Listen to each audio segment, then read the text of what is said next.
When I speak to clients, they first come on board and they want to say, oh, I want to run streaming ads. I'm like, no, you want to make sales. The streaming ads is like the cherry on top of the cake, you know? If you start with just the streaming ads, you're going to have a cherry and no fucking cake, you know? You're going to come at me in about 6 months when you're like, oh, there's no money in the business. I'm like, I know, because you spent all of your money trying to get streams and not sales. You are now listening to the Creative Juice podcast brought to you by IndiePRO.io.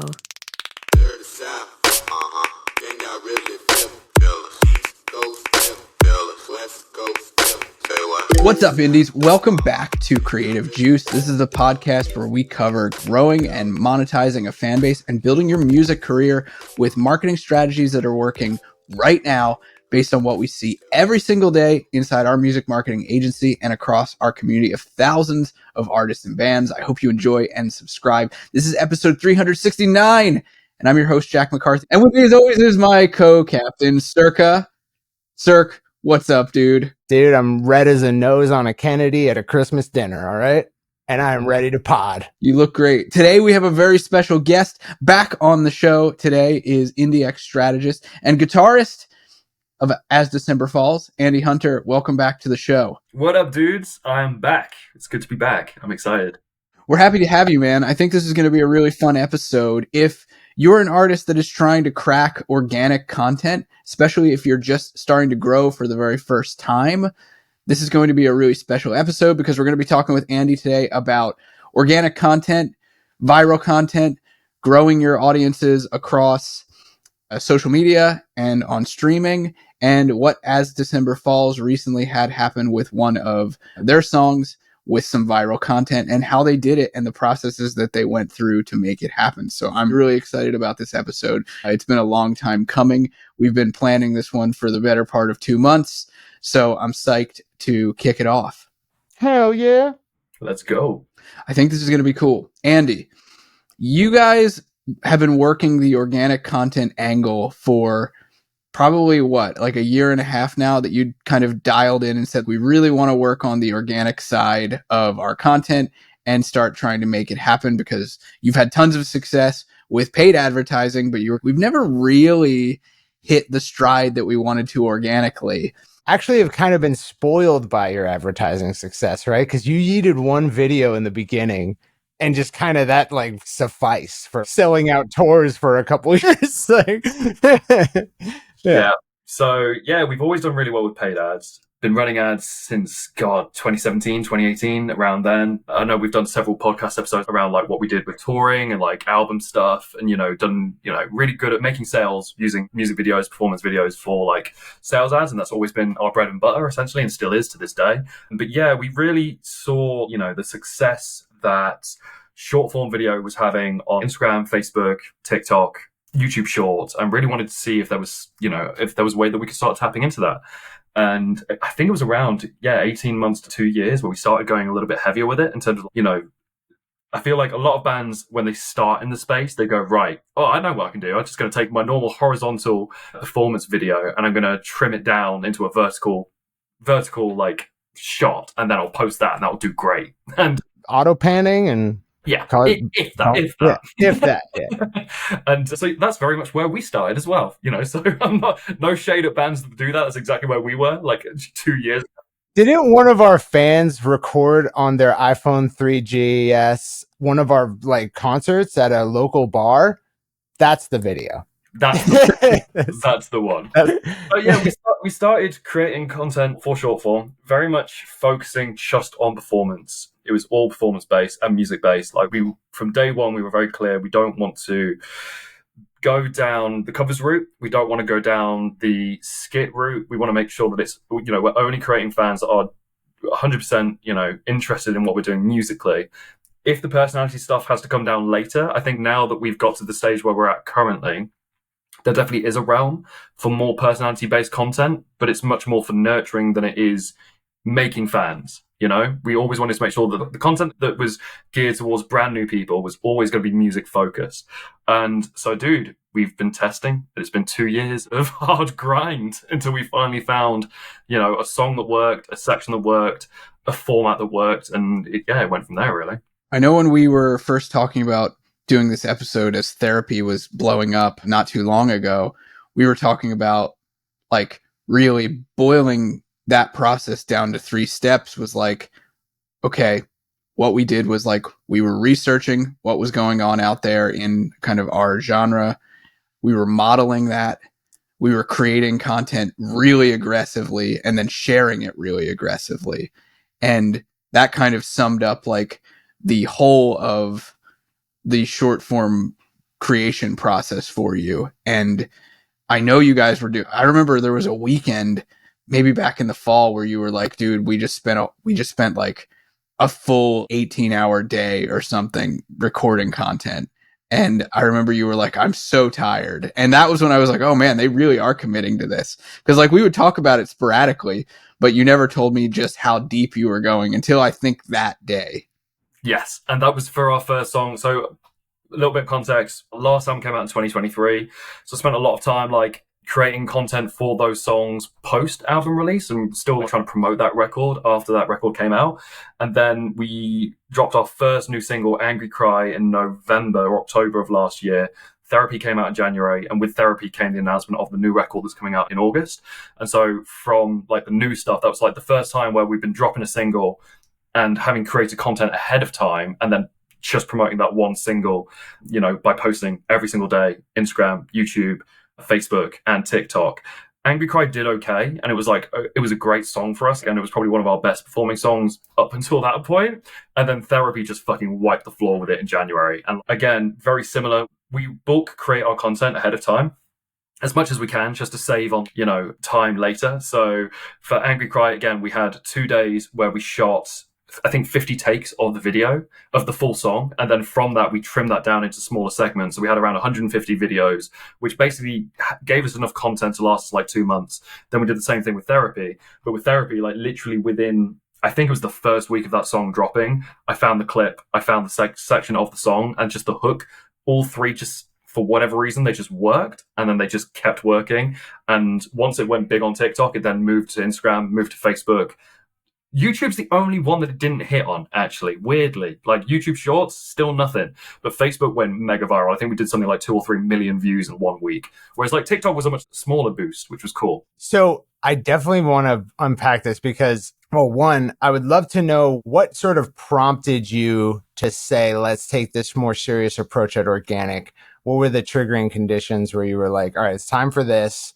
And this is like an area of, assuming that this is what you thought to yourself, is this is an area that we could improve on? So I think a couple of things. One, all of our content has been very photo-based for nurturing stuff. You guys do a lot, I would say more than the average indie I encounter. You guys do a lot of edits on groups of content into a single deliverable. Yeah. You know, where it's, oh, we have a teaser trailer for a tour or something like that, you know? Like trailer style. We do a lot of that. We do a lot of like carousel posts where, you know, if we do a show, we'll have 10 photos that then built into a really beautiful carousel that only kind of makes sense as a 10 photo post, like that kind of vibe. And that's great for like nurturing fans and like fans like seeing that you're doing cool stuff, like doing live stuff. But again, no one's seeing a photo on Instagram and going, oh, I'm going to check out this band. It's just for existing fans. And so our top of funnel stuff has always been the paid traffic. And then we've always nurtured with like, again, photo content, maybe written posts, move them over to our Discord, over to our email list, etc. And I think because we've done so well with the paid stuff, we've built up this insane email list. We've got 40,000 people on the email list. You know, we're worth a huge amount, well, not a huge amount, but a decent amount of tickets in the UK. We just did our first Australian run, which was great. And, you know, our last album, again, we've spoken about this on the podcast. We charted with the last record, sold a lot of units. Our weakest point in terms of a band looking in from the outside has always been our streaming numbers. And it's always been the case that other bands that can't sell as many tickets as us, they can't sell as many records as us, their streaming numbers are like double, triple, quadruple what we do. But that all goes to the label. But it all goes to the label. Absolutely. One of the things that we were definitely finding is that disparity between where we are in terms of like in those, all of those sales versus our streaming numbers. The industry outlook, it definitely has an impact in terms of which bands will come out and support us on tour, which festivals, like it's the first thing that people look at. It's so fucking stupid, but like everyone looks. And it's not even the first order of that impact. The first order being like, labels don't take us seriously. Who cares? Publishers don't take us seriously. Kind of care, don't really care. Booking agents more care. Yeah. But then it becomes that like bands, press outlets, because those first parties won't take us seriously, they'll tend to ignore us as well, even though they have a direct benefit and we have a direct benefit if they work with us. So it kind of is like the industry is molded in such a way where like from the labels down as the primary stakeholders, you encounter people you do care about, even if you're full indie, who now care about this thing. And it's kind of sucks. You end up having to deal with it from a position of strength, obviously, anyways. It's a B2B metric. Well, the point being is that because our message is like, hey, you're probably better off trying to maximize for sales and revenue generation. And then fans who are like distinguishing fans who are willing to make those purchases and stick around and open your emails when you're starting out. Because yes, you could focus on these more B2B focused things now, but you're playing from a position of absolute weakness. And you're just you end up in a financially disadvantageous situation, whereas you can now attack that without these hangups of like 80% of our revenues going to someone else. Absolutely. But to give like a real tangible example, like at the end of this year, we've just announced a brand new tour across the UK and Europe. In the UK, the venue sizes that we're doing are 1,000 to 2,000 caps, give or take. But a band that we would love to take out from like the US, for example, that has 700,000 monthly listeners, but they're not worth 100 or 200 tickets, they won't come out and support us because our monthlies are so much lower than theirs.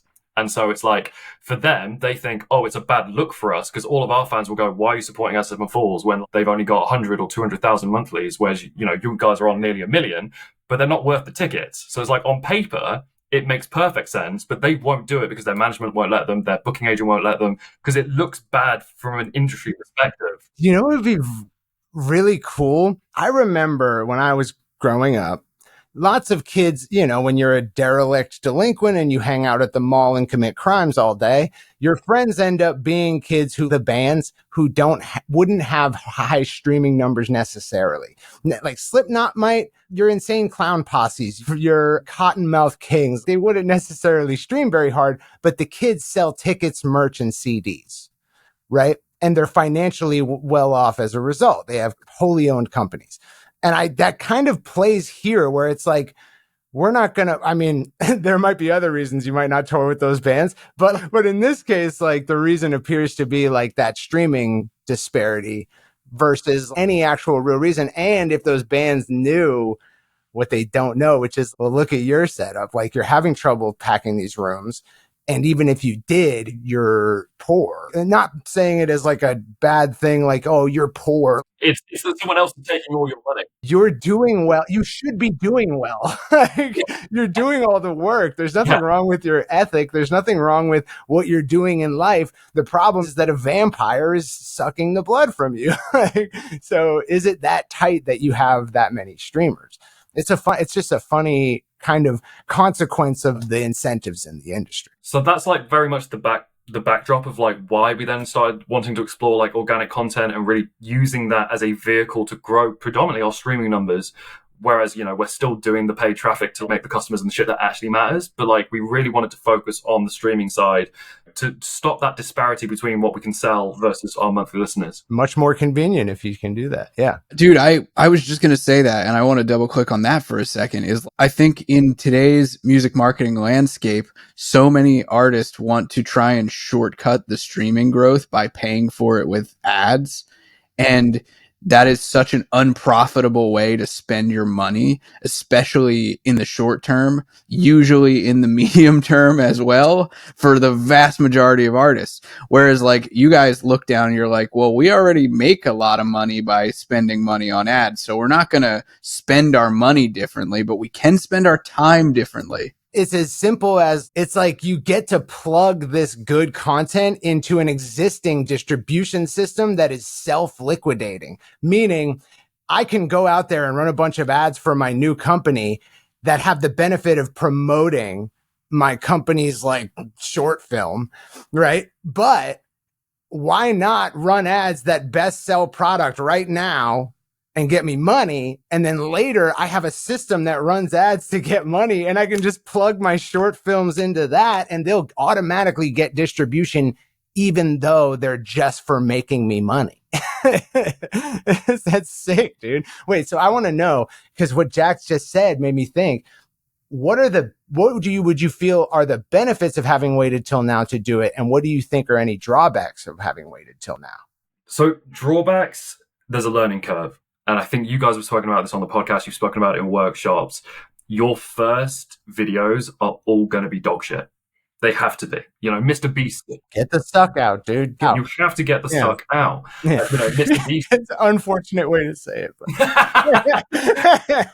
Mr. Beast says it as well in terms of your first 100 videos are going to suck when you're creating content for YouTube. You will get better at it, but the only way to get better at it is by doing the reps. And so the drawback of us waiting so long is that we definitely missed the boat. The time of organic content going viral is definitely getting less and less, I feel, maybe. A lot of the bands, for example, that I saw blowing up during the pandemic, their content doesn't hit as much anymore. I would say you can't use the pandemic as evidence of the progression of a trend because it's such an anomaly. Yeah.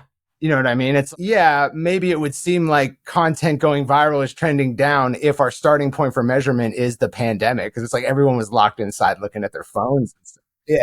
Everyone was at home. That's really when TikTok really blew up, wasn't it? That 3-4 years ago. So true. Go off, King. So I think, that's the drawback of us waiting so long. We kind of missed the boat a little bit, and maybe we would have found much greater success early on.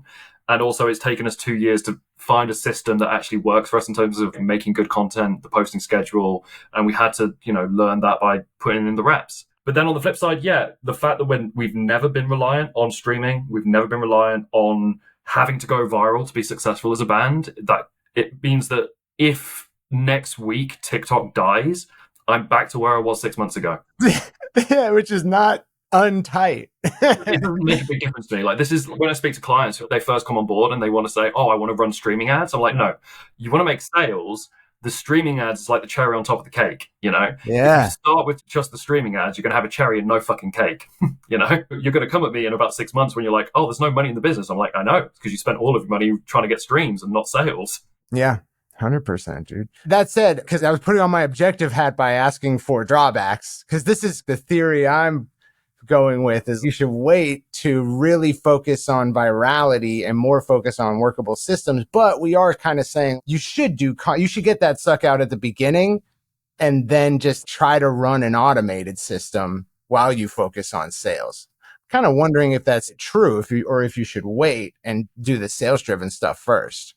I think, I'm also a product of my time. And I say that because the internet moves so quickly. And because you were in the golden era of Facebook ads. Exactly. The tail end of it. Yeah. 2017, 2018, you could just make great performance and great one-shot horizontal videos and make money. And, we still can now. If I was starting a brand new project from today, I would be doing both out the gate in terms of short-form content and paid advertising, rather than probably focusing on one and then focusing on the other. Yeah. And then as for the drawbacks, I would say that, you did have to go through 2 years, but it's arguable that you would have had to anyways, and they would have been less comfortable 2 years.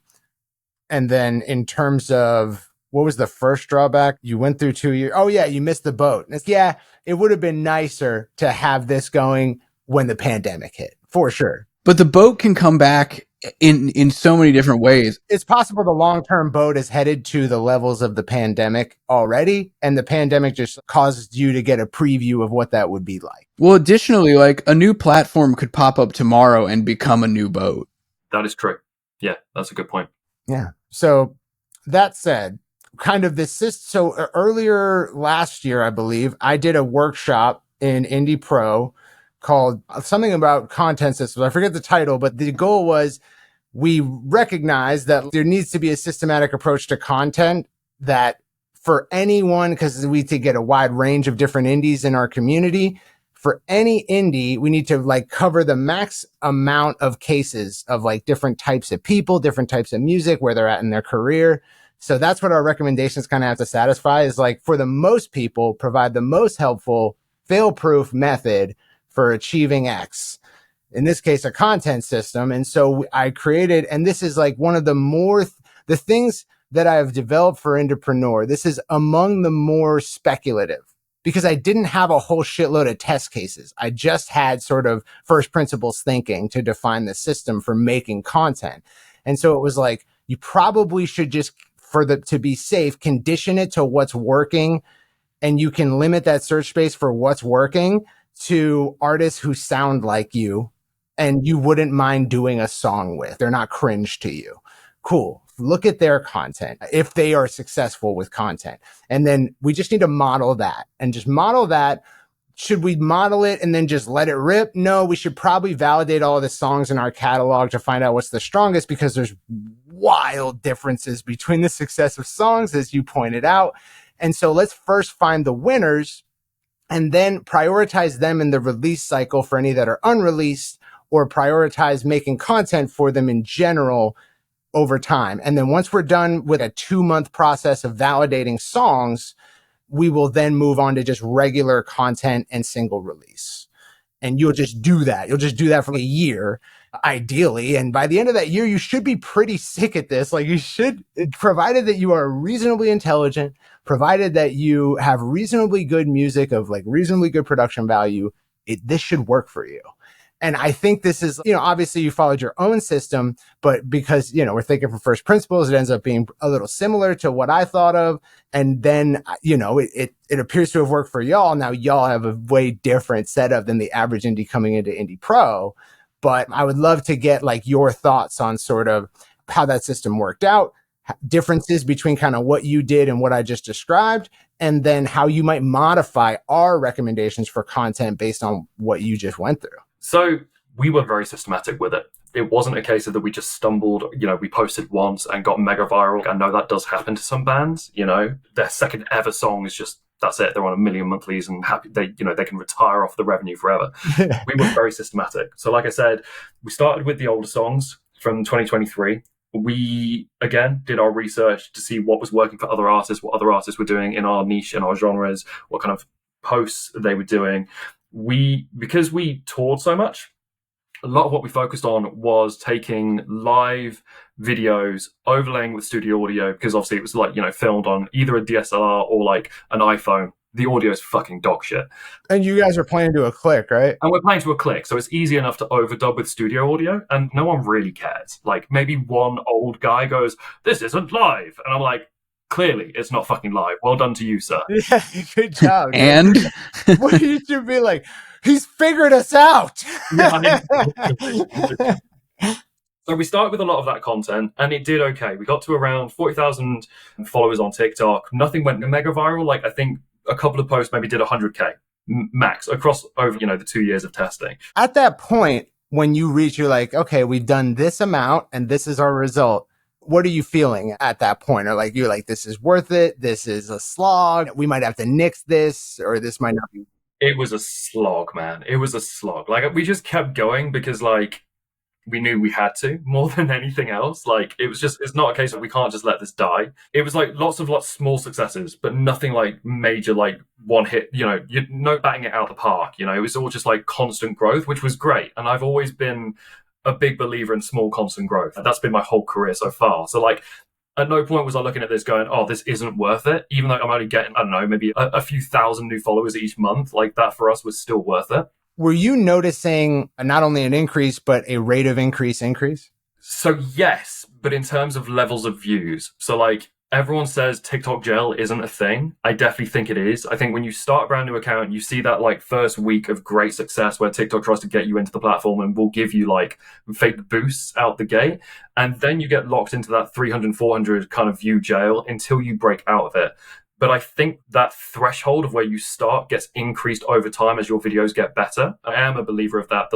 Whereas before, maybe 300 views was like the starting point for us, and that was like the bucket TikTok would test with. And if you broke through the engagement levels, you would reach more. And we did that a couple of times. Hold on. So you're saying that initial run, you create an account, initial run, inflated reach. Week 1. Then it settles into some range that's probably has some relationship to how well you did in that first phase? Probably, I would say so. I mean, I've worked with a lot of agency clients starting with like brand new accounts as well, and founder students as well. And they all sit around that 300, 400 view, like starting point. Wait, so okay, because if it were the case that all new accounts get inflated reach, but then settle to a similar across cases level, like 300 to 400 only, then that would indicate it doesn't matter what happens during your initial. That's just to make you fall in love with the platform. I suspect so, unless you nail it out the gate. Like, and I've seen that. I've seen that with a couple of bands. Like, again, second, third post goes mega viral, millions of views, and then they just keep hitting it out the park. But I think it's because it hits that level of success that TikTok goes, these guys fucking are great. That triggers something that it doesn't actually anticipate. There's no review process after the initial boost. It's like, hey, if you hit the triggers, like you hit the triggers, but otherwise you just automatically go down to this level. Okay. I think it's a mix that where everyone then sits at 300-400, but that's because, again, most of the content you're making when you're first starting out is probably shit as well and doesn't deserve more views than that. It's hard to say whether this is a hard rule because it might just be a selection bias. All accounts that just started out typically have 300 to 400 view style content. But I do think there is an opposite. So like now that, since January, my baseline tends to be anywhere from like 1,000 to 3,000 views on a bad post or like a post that isn't going to hit. That's my starting point now. That's like Exactly. Yeah, exactly. Whereas, back in the day, if I got a post that did 3,000 views, I'd be like, oh my God, this is great. It's a 10x on the sort of baseline after account creation. Exactly that. So, and then the other question before you continue with the main loop that we were out in is when you bust through a level, let's say it's 300 or 400, that first one, is there a consistency of that? Let's call that an event of busting through. When you bust through a level and you have a new baseline, is there a consistency of what that's and what might trigger it? Is it the case that, once we hit 3 posts in a week that were like, over 300, 400 default, that's when we started getting a new baseline? Like what triggers a new baseline based on what your experience? This is all completely speculative, not a hard rule, probably not how it works, but it just helps to gain an insight of behavior. We're all guessing here at the end of the day. So, therapy dropped on, I think we released it on a Monday to be like super weird. And then obviously it hit like all the algorithmic editorials on the Friday. We had been posting every day that week. I think a post either from Friday or Saturday. So we're about 5 days in and I'm posting about 2 or 3 times a day on TikTok specifically. By Sunday, that's when the post from Friday started like hitting kind of viral. And it clearly, I am a firm believer in this. Again, this might not be correct. I'm sure someone from TikTok will probably correct me at some point, but I've always seen when a video is going viral, it does it in stages. It's not just like you wake up, and some people say they do wake up and they see millions and millions of views, but it's, for me, whenever I've seen it with clients and myself, it's been a steady growth. So it's like the first 10 hours, you do well.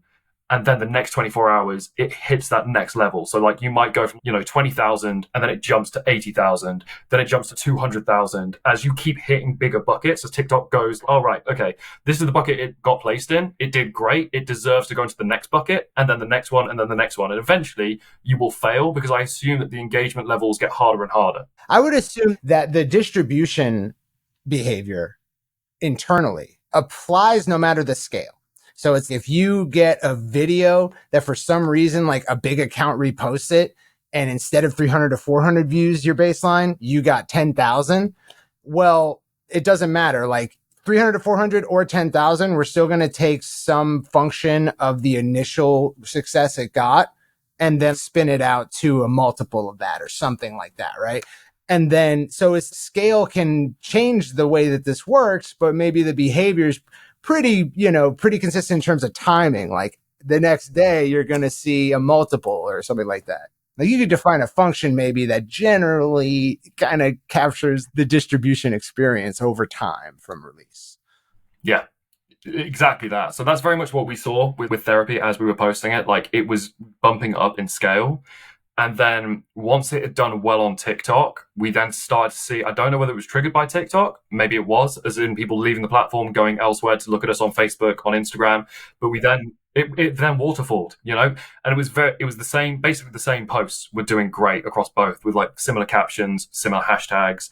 And out of the 3 of them, Facebook was the one that went really big for us, which was wild. Are you guys running branded search ads? No, weren't running any ads. This was all organic. You should run branded search ads on Google now. Yeah.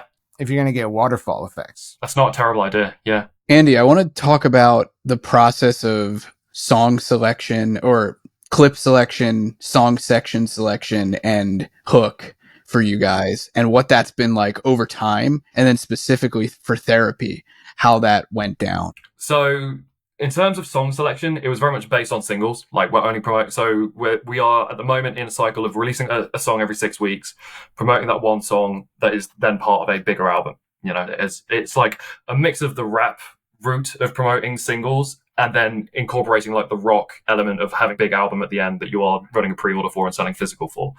So in terms of song selection, it was purely based on what singles were coming out. And dude, I had no idea Therapy was going to hit. And weirdly, the song that came out afterwards, For the Plot, we thought that was going to be the big TikTok song because like the lyrics are a little bit edgy. We thought that might hit more with an audience, and it hasn't done as well as Therapy. You just never fucking know what's going to hit, man. Is Therapy about mental health? It is, but it's not like explicitly so. Yeah. I've noticed a sort of, I feel that as the globe climbs out of poverty and hunger, the attention for problem space like shifts to like mental health, especially as it pertains to like movies and music. Like we seem to be more concerned with mental health and well-being than we are like, cause like you don't actually think about those things when it's like Maslow's hierarchy. Like we're starting to think about that more because we're not really as hungry or poor or sick as we used to be. But we're still fucking miserable. That doesn't stop. And that might even accelerate because as we get access to more information, we tend to think the world is worse despite the fact that it is getting exponentially better. Yeah, absolutely. Yeah. So maybe that's one thing to note. It would be cool to validate with music to say, well, we have mental health songs already. Let's go run a test like with some control parameters, like to validate this theory that on TikTok, mental health stuff does better. Cause that's what I've noticed is like a lot of this stuff. You remember that, who's that British artist, the dude who was in a like band and he raps and sings and they did like soul covers and stuff. And then he did like that big. Oh, Ren. Yeah. All about mental health. His music rules. And he went giga viral. Yeah, he is sick. So Therapy was like a slightly different take on it. Like Beth was writing it from the point of view that her writing songs and like the whole art form of putting pen to paper is basically her version of therapy. But then that means that the things that the fans see are always the worst of her because she never writes about being. That's sick. Yeah. And it's one of the lyrics. You only ever see the worst of me, but it feels like therapy, you know? And it was very much from that angle of like. And that then you can say it in a general context to then people can infer it about like their relationships and stuff. Oh, yeah, absolutely. That rocks, dude. What a songwriter. As an interesting sidebar to that, when you said that out loud, I didn't know that was the thought process behind the song. It's funny to hear that because obviously there's a lot of artists that feel that way. Reflecting personally a little bit as a songwriter, like so many of my even attempts at songwriting recently, like songs written and songs attempted have been like, yeah, songwriting is like torture for me right now, not therapy, quite the opposite. Maybe it's because your life is tight. Yeah, maybe. It might be. My life is pretty sick. I have nothing to actually get. Like, it's like having a therapist and having to go in and be like, well, everything's good. I guess I'm going to drive 30 minutes home now. Like, yeah.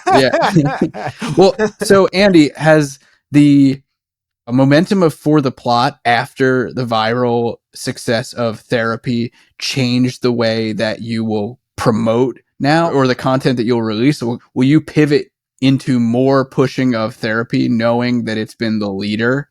Yes, absolutely. So we are still got a single dropping every 6 weeks. I think definitely what I've learned over the last month, and this is brand new to us, like we've never had a piece of content go like viral like it did. You know, I think we probably did in total across all platforms, maybe 10 million views. It jumped our monthly listeners from like 120,000. I think we peaked at around 360. So not insane levels. There are definitely bands who have taken it like, you know, to 1 million or beyond. But like for our genre, it's not bad. But definitely what I found from moving away from Therapy, that went great. And we promoted that for 6 weeks. And then the new song dropped and we instantly changed tactics, moved to the new track and left that one alone. Definitely have seen a big drop off in like streams and monthly listeners. You know, we're now at around 230, 240,000. So it's still double where we were, but we've still lost a third of the people that we generated in January from like Therapy. And it's really interesting that like I've never seen from paid traffic and like developing a fan base slowly the way that we always have. I've never seen such a drastic drop off. Like I definitely feel the type of fan you are creating from short form video is a lot more fickle. and they might not stick around for as long. Maybe they're only interested in that one song, and then once they've listened to it a lot, they'll just move on to the next artist that they find. So that's definitely an interesting thing from like a fan perspective. But in terms of like testing content, I'm definitely not going to change the way that we're doing things. We're still like, still using the same format. And I think this goes back to Cirque's earlier question, like what was the strategy in terms of like how do we develop things? So it was like, we're going to release these 6 singles. They're going to be spread out 6 weeks apart. We're going to create 50 videos for each that are full length, like one shot, and add captions, and then trim them down into much shorter form videos. So we're probably going to end up with 150 or 200 videos to post across all of our platforms. And then we're going to test, find the right section, find the right hook, find which bits work the most. For the Plot, it just didn't hit as much. So, we've definitely seen a massive downtrend compared to where we were back in January. Whereas if I'd actually stuck with therapy a lot more than maybe I have, maybe that downturn wouldn't have happened. But then again, it's like, I was definitely starting to see comments from people getting a little bit annoyed going, do you have any other songs? Because we were so focused on the one track. Whereas I think moving forward, I'm going to be promoting single songs much heavier, but still interlinking other tracks. So that if someone watches a piece and like something pops, they then go, right, I'm going to go through the profile, and they start listening to other videos. It's not all the same section. It's not all the same song. There's a lot more other content in there to drag them in.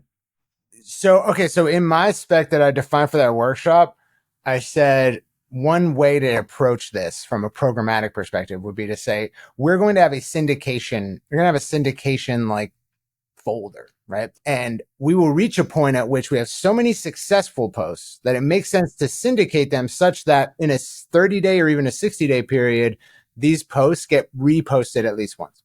Or we do a new spin on it. Whatever. But if it's a song, you could do new spins on it. If it's an individual post, you could repost it. Either way, like these will come up recursively. And we can now continue to do content for new ideas and new songs without clogging up, with all this stuff. But we do give those things their fair shake. That said, that conflicts with sort of what Ed's approach was to going viral on TikTok, was to just dig in as hard as possible and spend as much behind the single, which has its own benefits, but perhaps at the expense of not only the growth of, but the satisfaction of those more long-term fans.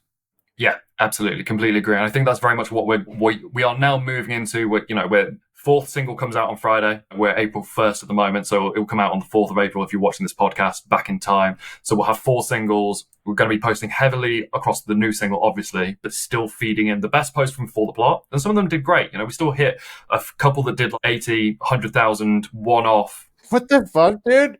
Yeah. Wait, this is the one you said didn't do so great? But it wasn't the 10 million. That's what I'm saying, And now we've... Wait, Therapy did 10 million? Across all platforms in a week, yeah. Okay, yeah, if you add them all up together. Are you saying 80,000, 100,000 aggregate or like one post? We had a couple of posts of For the Plot that hit about that just on its own, but didn't see the level of streaming growth that we saw from Therapy in the same way. Sure. Like, what was your top post view count on Therapy? Bear with me. Facebook was definitely the biggest. Ballpark, what was Facebook? I think we had a couple that did at least 1 mil. Okay. So what you're talking about is a 10x on a baseline of 80 to 100K. But don't be dissatisfied with the 80 to 100K. That's a lot of views. Oh, yeah, absolutely. Yeah, we had one fire post that did 1 mil. The next biggest one did 642,000. The one before that did 634,000. The one thing that I would say about and that was all like literally 3 posts in a row, did great. But whereas TikTok took a few hours to then start kicking, and then it kept building up and up, Facebook took about a week before it did anything. It didn't do anything for a week. And then I literally just went up. Facebook might just be algorithmically taking its cues much heavier from the rest of the internet now, since it can't internally infer popularity. It may well be. Because and it's the same clip that did well on both, but TikTok hit instantly. Facebook took a week for it to then kick in. Instagram was a lot quicker, but again, it was the same video that did really well. And maybe actually it's the opposite way around. Rather than Meta looking at the internet, maybe Facebook is looking at Instagram, and the post is... Yeah, because it's like Facebook doesn't break content. It did for us, man. It's like 2009 all over again. For sure, dude. The golden era is back, baby. What I love about Facebook, though, is the fact that you can post the link to the song directly in the comments. You don't have to be like, oh, check the link in bio, like you have to on Instagram. Before I forget again, because I did forget the last time, it's probable that we should find ways to systematically optimize viral posts for other content discovery. Create that spider web where like, this is the first touch. How do they get to the second touch? And how do we maximally make it result in binging? That said, I think that it's super interesting that Facebook had this delayed, thing because. And I completely missed it. Well, I didn't miss it, but because I post a lot on Facebook anyway and Instagram, like just part of like our normal posting strategy. So another 4 or 5 posts went up, and then all of a sudden I started getting tons and tons of comments and like I just looked at basically just opened Facebook one day and like it had blown up. I was like, where the fuck is this coming from? Went back and it was a post from like the previous week that for some reason had just taken off overnight. Yeah. So, and then before I forget again, incredibly common, just to note it for the audience. I have friends who are the complete opposite side of the marketing music spectrum from me. They do experiments in this arena strictly. And yeah, their monthly listeners waver by a factor of 50%. 50% on the downside, 100% on the upside. So you would see them go from 1 million monthly listeners to 500K and back again in the span of a month, the span of 2 months. Yeah. And now that I have been like so heavily invested in the last couple of months, obviously we were posting a lot before that, but like now that I'm like tracking trends a lot more than I probably was before, I'm keeping an eye on what other bands in the space are doing. And again, I'm seeing exact same thing. Bands jumping from 900,000 down to 400,000. They go viral again. They're back to 700,000. And I think, 1, it's a very fickle fan that you are creating. And 2, you need to keep those viral moments going to maintain the heights of where you peak at and make sure that you're not like losing that because of that fickleness of the fan that you're creating. They will listen for a month and then they'll go and you've lost them until that next piece of content hits. Nothing new under the sun. It's a nested fractal because in our background, me and Jack are in digital marketing. There's a known phenomena of taking a launch approach, which is very similar to that quick dopamine hit of trying to go viral. It's quick dopamine hit of trying to get your business like 100K paycheck off of a launch. And we kind of talk about that in Ultimate Album Launch, how to launch a product profitably. So to just say that it's a feast and famine, it's a very common thing to happen when you have 2 approaches, one that's more long-term focused and one that's more short-term focused. Yeah, absolutely.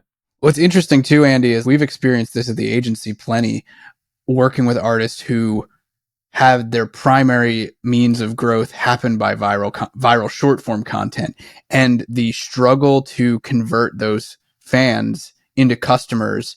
And maybe calling it a struggle is a bit dramatic, but it's a longer process. It's a longer process to nurturing. It's a longer process to a launch. It's really dialing in on like right offer, right time. There's a lot more that goes into it to make that happen, as opposed to long-term fans that have been built up by other, mechanisms. I've definitely, we've seen that with clients that we worked with at the agency, clients that have onboarded with, between 800 to 1 million monthly listeners on Spotify.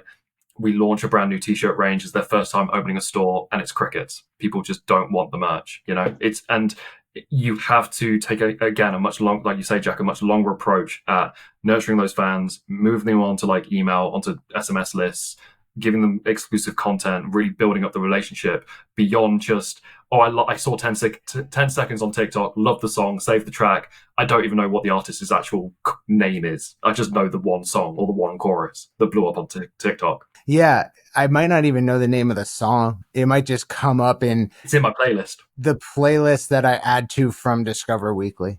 Yeah, that's it. That happens to me all the time. It's a very different type of fan than, for example, like running show ads and getting someone to come to a show and then they have this like one-on-one experience with seeing the band live, and like they walk away from that show going, oh my God, that was incredible. And they're a fan for life, This is a great engineering space that we really don't have. I don't think we've really focused on it too much, which is from successful content to first purchase, like funnel architecture. It's like, how do we get them there? How do we get them to that show? So with Facebook, I've definitely seen an uptick over the last month or so. So again, a bit of a backdrop. It's difficult to say where this has come from, but we went viral in January. February, we played 3 shows in Australia as a headline for the first time. And then we went straight back out into the UK supporting an artist called Rory, who's an amazing, again, she blew up on TikTok, but has done an amazing job of moving that fan base from TikTok fans to selling tickets, selling albums, selling merch. All those shows were sold out. It was absolutely amazing. And obviously we were playing in front of a lot of people every night. But our cost per acquisition on the paid side, in terms of generating brand new customers, has basically halved over the last 2 months. And I don't know whether that's because of the virality on Facebook and Instagram of... Wait, your CPAs have halved? Yeah, in the UK, they've halved. Yeah, it's been wild. It's been a great couple of months, my dude. But I don't know. I don't know if that's because we went viral on Facebook and Instagram, and all of those people engaging are then falling naturally into my warm audiences. Well, not definitely is partially due to very robust systems for that type of conversion already in place. It's going to be that. But also the fact that obviously, we were on tour supporting a great artist, playing in front of a lot of people every night. It's probably a combination of the two. The downside is on TikTok, you can't do that retargeting and the sales ads just don't hit as much. So if you only go viral on TikTok and that's the only spot where you hit, you're going to really struggle to then hit those people again unless the algorithm blesses you by putting you in front of them. TikTok has a pixel? It does, but for retargeting purposes, at the moment, you can only retarget people that you generate through ads, not warm audience that you generate through organic. You can't do like custom upload, custom audience stuff? You can through CSPs if you already have the email data, yeah. So there's third-party tools. Can you spin off lookalikes? I haven't tested lookalikes on TikTok. You can? Yeah. You can, yeah. There's probably, if you have all you need, the prerequisites for using advanced tools to basically limit the search space of the ad audience to those who likely have probably interacted with my content in some way, but who maybe even know someone who did, right? Is like, I've heard of it. The prerequisites for that are just external import of audience and then spinning off lookalikes. Because you need that to be able to cover the holes that data validation, like not all these emails are actually going to validate. So we need to kind of broaden it a little bit. And then there you got probably a good retargeting audience. Yeah, that's not a bad idea. I mean, definitely what I found on Facebook is that you need, definitely post iOS 14, you need massive amounts of data for a lookalike to hit at all. I assume. I'm thinking more, not just emails, but things like Hyros, custom audience creation, and external tools that allow you to use like IP data and stuff like that to try to validate. Yeah. Cool. Sick, dude.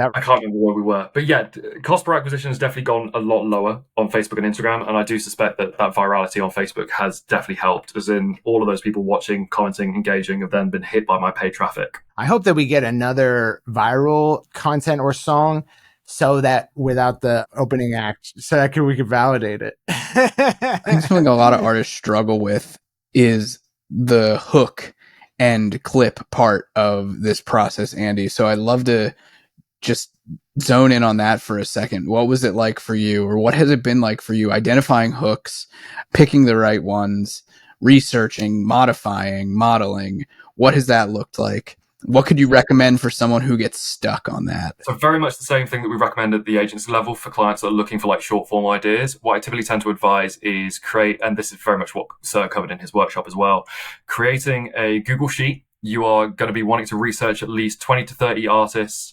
that are similar genres or niches to you, or as close as possible that it makes sense. And the way that I always pitch it to a client is, don't think, right, if I'm a pop punk band, it has to be a pop punk artist. It's more like, if you like X band, you would probably also like this band. That's as tenuous of a link that I want. And you can also exclude stuff that makes you barf. You don't have to, people you hate, and because typically if you're like a rapper, there's rappers you hate. You don't have to use them as a model. Exclude the stuff that makes you vomit. Absolutely. And so what we did and what I recommend to all clients is try and find 30 videos. And really what I'm looking for is, number one, artists that blew up because of the platform, not that they were massive beforehand and then did well. So, Metallica posted a dog shit video. Doesn't fucking matter. That shit's going viral because it's Metallica. They've got the brand awareness that it's going to find their fans. They're going to engage with it regardless of the quality. I want to look. But the rule isn't exclude famous artists. The rule is that they had to generate their fame on the platform, which is a more specific and better. It covers more. It's a great rule. I should add that to the workshop. So That's what I'm looking for. Artists that blew up because of their platform and the content that they were posting. And then secondly, that it also then translates to streams. I don't want to be focusing on artists that have developed a massive following and then have failed to convert them into fans, you know? Again, looking at personality content, looking at covers, looking at skits or stuff that isn't music focused. Like they develop this huge following on TikTok or Instagram, but then they don't come to the shows, they don't buy the merch. I want to ignore those artists. I want to focus on the ones that are like maybe 300,000 monthly listeners plus, because they've definitely managed to move these people across from like TikTok, Instagram, wherever it may be, over to streaming sites. And that's the type of content that I want to emulate. And so we did that for a long time, looking at those artists, looking specifically at, going back to the Google Sheet, adding the link to the video, because you're absolutely going to fucking forget and you're going to want to go back to it time and time again. What captions they're using, how it's shot in terms of, was it single shot? Was it live audio? Was it overdubbed with studio audio? Is it multi-camera stuff? Is it just the singer? Is it a band? Are they playing? Where are they? The locations, like the length of clips. Is it a full song? Is it a much shorter clip? Noting down all of those differences, and then from there trying to spin out your own ideas based on the content that you've seen that does well, that then translates into moving people to streaming services. Yeah, dude. Man, I'm gonna have to.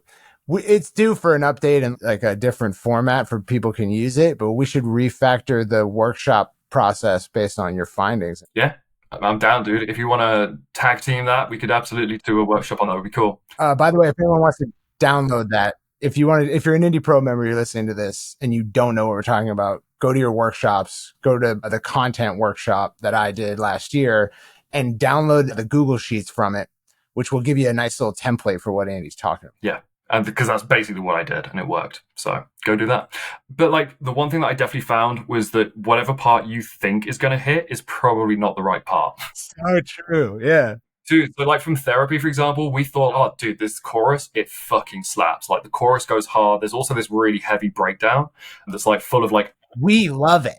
We think it's sick. That should have sent off warning signals. Absolutely. And the clip that worked was like an 11-second clip. It's the opening line. So it starts off with literally just palm muted guitar and Bet's vocal. And that's like the start of the song and the verse. And it's that fucking bit that works. And I don't know why. I can't tell you why it works. It just does. Yeah, I've seen that video numerous times now. Sorry about that. One thing we lay out a lot is don't trust your assumptions in this process. You kind of have to like mistrust your assumptions. And it's a little bit annoying because it means that like going into it from the content creation standpoint, we weren't focusing on just going, right, the chorus is the best bit. We're just going to film the chorus and we're going to make 50 videos of that. It was like, we don't know. So we're going to film the whole song, trim out all 5 sections of it, and then test to find which one. And once we've got it, I've already got 50 versions of it. But it does mean that I made 5 times the amount of work that I needed to, because I know that I didn't know which part was going to hit the best. And I knew that going in. Man, that is commitment to the process for sure. When I write a process like software, or I'm going to do a workshop, or I'm going to do a training, I always start with a spec and I like write down kind of what my assumptions are, what I want to build, that kind of stuff. And for that workshop, one of the parts of the spec was like, if your intuition was sufficient to get you viral, you'd be viral and you wouldn't need this workshop. So we know that we cannot trust your intuition about any part of this process, especially musicians, because we end up like almost all hit songs are hated by the bands that wrote them. So we know that this won't work. So cool. That's good to validate. And then where are you at now? Has the CPA climbed at all? Is like what's going on with the actual viral results? Kind of where are we at in the process? So viral-wise, we're still doing pretty well across all platforms. I took a little bit of a break whilst we were on tour just because it's so hard to like keep the posting schedule 3 times, 4 times a day on TikTok and then once a day on Instagram and Facebook that we had been following. But now that I'm back home, I'm back on it, which is quite nice. But not seeing, like I said, we've been focusing on brand new songs. They haven't been hitting as much. I'm definitely going to start feeding more Therapy as I personally don't mind being a one-hit wonder. I've never really cared about that. If I find the winning song... Such a weird thing to worry about, yeah. Like, so many bands are like, oh, right, I've got my one song that does really well whenever I post it, so therefore I'm not going to post it anymore because they have to like the new shit. I'm like, I don't care what people find, and that's how they discover the band, because they're going to get into the other shit anyway. That's just bad business. It's, we have a great ad. we're going to take it off the air. There are maybe there's like a higher order modeling that should be done in this process for when you go viral, but there are clear models for how to extend the life cycle of a piece of content across multiple months from its initial virality and then across multiple years on its like anniversary. Like Small Town Titans had a single piece of content go viral across multiple years, but also over multiple months. It's like I forget who it was that had a huge hit. Oh, it was Blurred Lines. I think there was like a Muppets or Sesame Street plus The Roots on acoustic instruments in a dressing room at the Jimmy Fallon show cut of Blurred Lines that was as viral, if not more viral than the original song a couple of months later, just to say that like derivative content of the original piece ends up being an opportunity to go viral again because it's acoustic now, or we did a live thing, or whatever. So that might be one. You can reduce the pressure of constant posting with syndication and automation. You can put successful content in a folder and just have it auto repost because it doesn't matter. And the 502s kind of cracked that for us, right? They kept posting just a little while and it kept going viral. So syndication and then spin-offs to extend that life cycle. So on that note, again, we've just been on tour. So we played Therapies like for the first time live. And so I've got 8 videos from like the Rory tour of us performing that live, which we've now, again, added studio audio, trimmed it down, going to start posting that as like brand new versions of the content that people have already seen, but in a different light and a different spin, because like for the first time it's live, it's got, the light show behind it. It looks kind of cool because like it's a whole different vibe. Like the original video, for anyone that hasn't seen it, it's literally just 11-second clip of Beth, our lead singer, just singing the verse. No instrumentation, no backing band. It's literally just her. It looks kind of edgy. First verse? Yeah, just that first verse. Something about first verses, right? 11 seconds of the first verse, man. And now, it's very different in a live aesthetic. Like it's full band, there's instruments. Obviously it's got the studio audio, so it's the same sound, but like the visual look is very different. So definitely going to be iterating on that moving forward. Are there any anthemic sections of the song that people would like? I would say the fucking chorus, Cirque, but that didn't hit, man. No, but this is the thing. You get the opportunity that on your next tour leg, you might get significantly more people who already know the song. Oh yeah, and we can film that section. And there's a point at which the live audio becomes better than the studio audio. That happened for the 502s, obviously. And those are like as good. Especially with we've been very lucky with the section of the song actually for that purpose. So because it's just a rhythm guitar and it's Beth's vocals, there's less chance of the instrumentation fucking up whatever is filming the clip. Yeah, but the chorus is probably going to be way more potent on that version than in the video, the original content. That's a good point, man. And dude, we'll test it. You know me, man. I'll film the whole fucking thing. Because it's the vibes of because, the verse might be anthemic to a degree, but that chorus refrain is like... when it hits. Yeah, absolutely. That's when it all hits, because everyone's there for it. And then get lights out. If it fits that, get something to add to the visual effect of the crowd. And those often go viral by themselves. I think there's something worth kind of closing off with here about your process, Andy. Yeah, so we don't talk to you all day. Yeah, for sure. And that is like your commitment to the process in creating content and then distributing it and being really aggressive about that. And then your commitment to the process post virality to continue testing, to continue iterating. And that's really what it takes. That's what all of this is about. That's why I wanted to talk about this on the show today. It was like how much you put into it ended up paying out dividends when the time came. But the cool thing was like you were happy with the smaller spikes of virality and growth that you were getting along the way. Yeah, man, absolutely. Like I said, we've always been focused on selling tickets, selling CDs, and making fans. And like this added growth and revenue coming from streaming now is, like I said at the beginning of the podcast, it's the cherry on top of the cake. It was never the focus and it never will be the focus. It's just a part of the business now, which, and actually what I'm most excited about is moving the viral content that's done so well on short form and then using it as ads to sell tickets, to sell merch, to make new fans. Because that shit is now popping, which is great. Yeah, CPA's dropped and then going to drop even further because we're fire at content now. And we don't even have to build sales systems because that's the first thing we did You're sitting pretty, dude. Thanks, man. That's so good. That's so good. Hormozy always talks about how I don't care if this process that we're developing takes years to show, and I don't care if it's unprofitable. All I want to see is that it's improving. If it's improving month to month, we'll keep doing it. And taking that approach, I get now, sort of why he says that. It's because we have a rate of increase. It will eventually reach overwhelmingly satisfying for me. And then the next month it'll increase again. So I don't care. Yeah, absolutely. And, this whole band thing has always been a marathon, not a sprint for us. It's taken us 3 albums before we got to this point and a 4th one on the way, And it's been a long slog, and it took 2 years of testing like video content before we found it. But now we've got it. We understand a lot more now what we're doing than we did 24 months ago. You always impress, my friend. Yeah, man, this was great. Thanks for joining us and unpacking this with us. Super fun, and hopefully a learning experience for everybody listening. Thanks for having me, my guys. It's been a lot of fun as always. For sure. Well, Indies, commit to the content creation process. If you haven't checked out the workshop and you're in IndiePRO, make sure you do. If you haven't, we'll leave a link to IndiePRO in the show notes. Join us. Join the community. We'll catch you guys next time on Creative Juice. Peace.